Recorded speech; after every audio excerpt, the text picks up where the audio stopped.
বান্দার প্রতি আল্লাহ কেমন খুশি।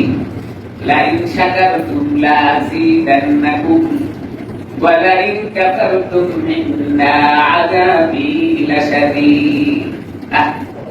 আল্লাহ তাআলা বলেন, বান্দা যখন আমার আদেশ আর হুকুমগুলো পালন করে আমি আল্লাহ তাআলা এই পরিমাণ খুশি হই, তার দেওয়ার কথা ছিল তার চেয়ে দ্বিগুণ দিই। সুবহানাল্লাহ। দেওয়ার কথা ছিল 10 টাকা, আল্লাহ বলেন আমি তার 20 টাকার ব্যবস্থা করি, বেশি দিই।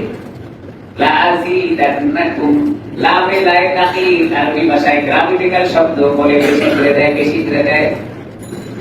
যদি বান্দা মাওলার হুকুম যথাযথভাবে না মানে, অস্বীকার করে, আদায় করে না, ওয়ালাইন কাফারতুম ইন্না আযাবী লাশাদীদ।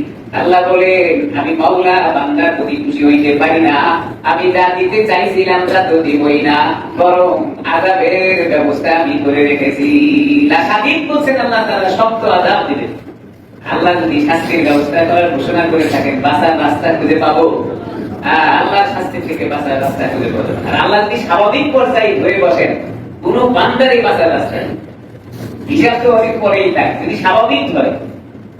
এই জন্য বিশ্ব নবী, আখিরি জামানার নবী, প্রিয় নবী, আকায়ে নামদার জানের মদিনা, সমস্ত মানুষের উম্মতের জান্নাতে যাওয়ার কান্ডারি যিনি, মহব্বতের নবী, ভালোবাসার নবী, মায়ার নবী, তিনি বলেন আল্লাহ যদি বান্দার কাছে হিসাব তালাশ করে, আমি নবীর কাছেও যদি হিসাব চাই, আমি নবীও হিসাব দিয়ে জান্নাতে যাইতে পারবো না।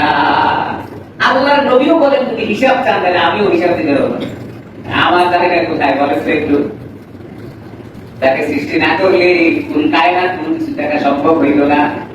আল্লাহ যে নবীকে মর্যাদা দিয়েছেন, পৃথিবীর যত নবী আল্লাহ তাআলা পাঠিয়েছেন সব নবীদের ভিতরে তার মর্যাদা বেশি।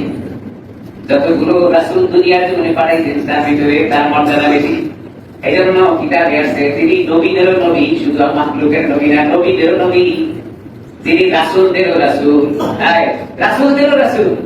ওস্তাদের ওস্তাদ বলে না, আমরা বলি ওস্তাদের ওস্তাদ, শেরের উপরে শোয়া শের, কি বলেন প্রবাদে বলি না, রাসূলেরও রাসূল, নবীরও নবী।